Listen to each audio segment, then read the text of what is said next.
Hello students, we have Aditi with us today and she's going to be talking about Newton's laws of motion. So Aditi, what does this chapter entail?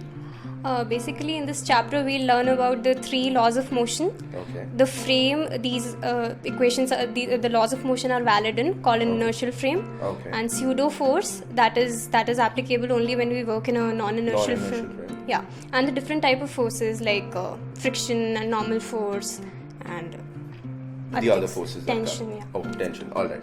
So tell me this: what are things that a student should keep in mind when they're preparing for this particular topic and when they're preparing for exams and such? The only thing we need to know properly for this chapter is how to draw a free body diagram, and that is when we decide a system and the external forces acting on it, and then we draw a free body diagram, and accordingly we can form equations. Okay, so this is all we need to know. It's just going to be variations of these. So I'm guessing this is a very practice-intensive topic as opposed to a theory-intensive topic. Yes. Okay, so we need to practice a lot. That's one thing that we know. So Aditi, I have a bit of a question for you. Yeah. So we know based on laws of motion that any object tends to change its state of motion only when an external force is acted upon it. Yeah, that is Newton's first law of motion. Exactly. Yeah. So what I want to know is, we have a car, right? Yeah. So what is the external force on a car? How does a car run? It's basically the engine that works on the wheels and that makes them move. But okay, so fine. So the engine works because we put petrol into it. Yeah. Like if you look at it, we have a car, we put petrol and it works, right? Yeah. But say the petrol combusts, the engine pistons move up and down. Yeah. But the engine is inside the car, right? So that is an internal force which is driving it. So how will the engine make the car move? Because it's internal to the system, right? Yeah. It's the force of friction actually. Oh, it's friction. So like Newton wasn't wrong? No. Oh, I thought I had Newton wrong.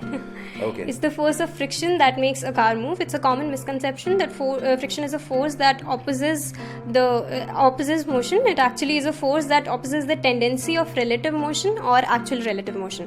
So here what happens is that when a car moves and the wheels rotate, there's a tendency of the wheels to, it's the relative motion between the floor and there's a tendency of relative motion between the wheel and the ground. Okay, so the wheel wants to move backwards. Yeah. Okay. So the ground pushes it forward? Yeah, according to Newton's third law of motion, there's an equal and opposite reaction. So it's the force of friction that makes the car move forward.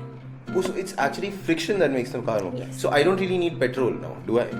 No, you do, because there has to be an action to generate an equal and opposite reaction. So we move through the reaction, but we use the petrol to generate the action, which will create the reaction. Yes.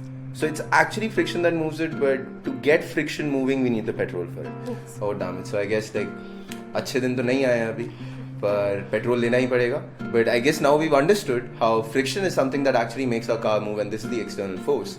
Now let's move on to the practice problems, because as Aditi said, practice is what is very, very important in this topic.